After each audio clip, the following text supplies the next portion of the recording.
शब्द बनलेला आहे, म्हणजेच पाहणे. निश्चयनयाने जीवाच्या स्वभावात लोक म्हणतात, कारण जिसमें झलकते लोक वह आत्मा ही लोक है. ज्याच्यामध्ये संपूर्ण विश्व झळकते तो आत्माच निश्चयनयाने लोक आहे. म्हणून निश्चयनयाने स्वभावात जाणणे हीच लोकभावना होय. बाह्य वस्तूंना तर अनंत वेळा जाणलो, शांती मिळाली नाही. तर शांतीसाठी, खऱ्या आनंदासाठी आत्मस्वरूपाला जाणलो तरच पदोपदी खरा आनंद भोगू शकतो. हा सम्यक भोग घेताना स्वतःमध्ये जितकी दृढता प्रगटते तितकी आनंदाची विशेष छटा अनुभवात येऊ लागते. हेच आपल्या जीवनाचे प्रथम कर्तव्य आहे. व्यवहारनयाने लोकाकाशाची रचना याविषयी विचार करणे यास लोकभावना असे म्हटले आहे. बोधी दुर्लभ भावना. इंद्रियों के भोग एवं भोगने की भावना है सुलभ सब दुर्लभ नहीं है इन सभी का पावना. है महादुर्लभ आत्मा को जानना पहचानना. है महादुर्लभ आत्मा की साधना आराधना. नरदेह उत्तम देश पूर्ण आयु शुभ आजीविका. दुर्वासना की मंदता परिवार की अनुकूलता. सज्जनों की संगति सद्धर्म की आराधना. है उत्तरोत्तर महादुर्लभ आत्मा की साधना. जब मैं स्वयं ही ज्ञेय हूँ, जब मैं स्वयं ही ज्ञान हूँ, जब मैं स्वयं ही ध्येय हूँ, जब मैं स्वयं ही ध्यान हूँ, जब मैं स्वयं आराध्य हूँ, जब मैं स्वयं आराधना, जब मैं स्वयं ही साध्य हूँ, जब मैं स्वयं ही साधना. जब जानना पहचानना निज साधना आराधना. की बोधि है तो सुलभ ही है बोधि की आराधना. निज तत्व को पहचानना ही भावना का सार है. ध्रुव धाम की आराधना आराधना का सार है. ध्रुव धाम की आराधना आराधना का सार है. बोधी दुर्लभ भावना. बोधी म्हणजे ज्ञानाच्या दुर्लभतेची भावना. जो जीव पर्यायात परद्रव्यामध्ये रमलेला आहे त्याच्या अपेक्षेने ज्ञानाची दुर्लभता सांगितली आहे. पण जो जीव स्वभावाला जाणण्यासाठी उत्सुक आहे, तत्पर आहे, त्यास ज्ञान सहज सुलभ आहे. परंतु अनादिकालापासून या जीवाने कामाच्या कथा, भोगाच्या बंधाच्या कथा अनंत वेळा ऐकल्या, त्यांचाच परिचय केला, त्याचाच अनुभव केला. त्यामुळे अज्ञानाने इंद्रियांचे भोग व इंद्रियांच्या भोगाची भावना सहज सुलभ वाटते. आत्मस्वरूप जाणणे, स्वतःची ओळख करणे अवघड वाटते. स्व आत्म्याची आराधना साधना अवघड वाटते. पण विचार करा, एक इंद्रियापेक्षा दोन इंद्रिय होणे कठीण आहे. दोन इंद्रियापेक्षा तीन इंद्रिय होणे कठीण आहे. तीन इंद्रियापेक्षा चतुरेंद्रिय होणे कठीण आहे. चतुरेंद्रियापेक्षा पंचेंद्रिय होणे कठीण आहे. पंचेंद्रिय झालं तरी मन मिळणे कठीण. मन मिळाले तरी उत्तम मनुष्य जन्म, उत्तम देश, पूर्ण आयु, चांगली आजीविका, दुर्वासनांची मंदता, परिवाराची अनुकूलता, सज्जनांची संगती, भावलिंगी संतांची संगती, त्यांचा उपदेश, सद्धर्माची आराधना करणे ह्या गोष्टी उत्तरोत्तर महान दुर्लभ आहे. आणि हे सर्व आपणाला सहजतेने मिळून सुद्धा जर आपण स्वतःच्या खऱ्या आत्मानंदाची साधना प्राप्ती केली नाही तर आपले जीवन व्यर्थ आहे. कसे व्यर्थ आहे? तर सुंदर चेहरा आहे पण डोळेच नसतील तर त्या चेहऱ्याची व्यर्थता आहे.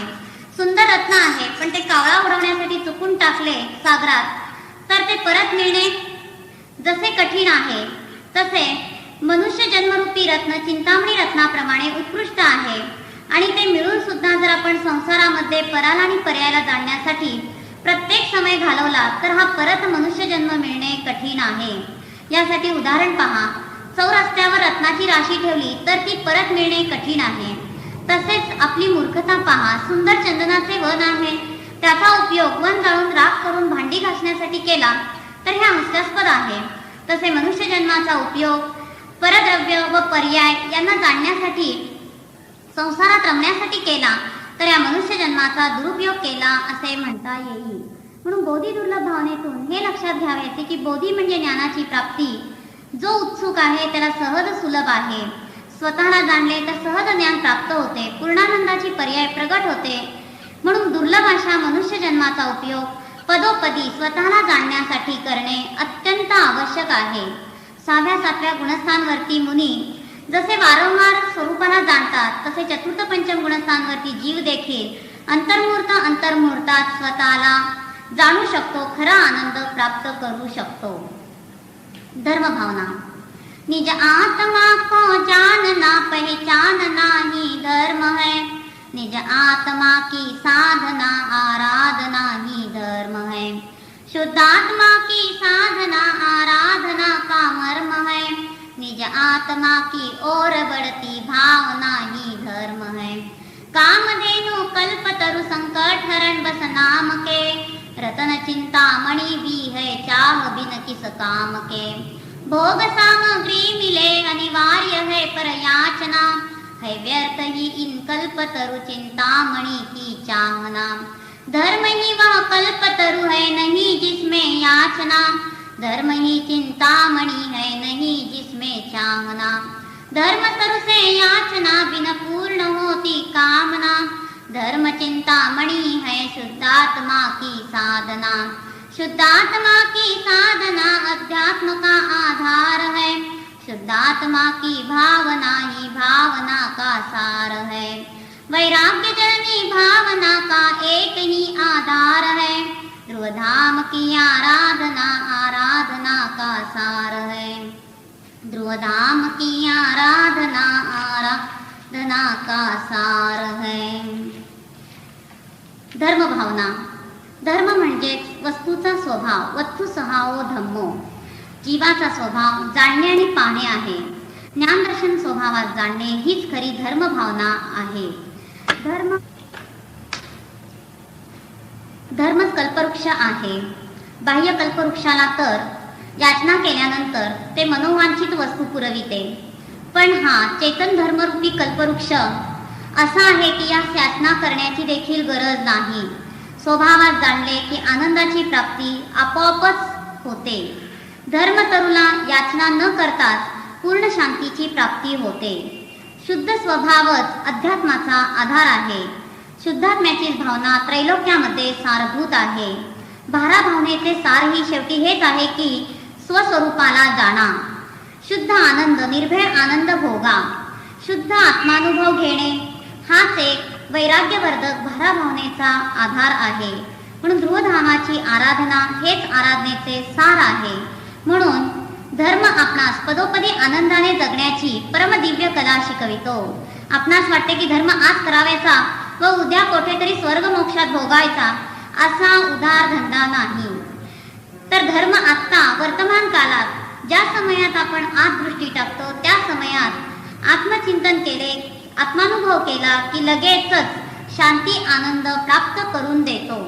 तोच खरा धर्म. म्हणून धर्म म्हणजे स्वभावात जाणणे. आता आपणही प्रॅक्टिकल करून पाहू शकता की आज स्वभावात जाणले की हा आनंद मिळतो की नाही याचा प्रयोग प्रत्येकाने जरूर करून पाहावा. वर्तमान काळात रोग बाय ठोक आनंद मिळवून देणाराच खरा धर्म आहे. म्हणून स्वभावात जाणा, स्वभावाचा आनंद लुटा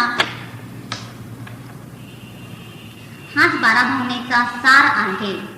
शुद्ध आत्मानंदाचा भोग घ्या हे जीवनाचे साफल्य आहे. शुद्धोहम शुद्धोहम शुद्धो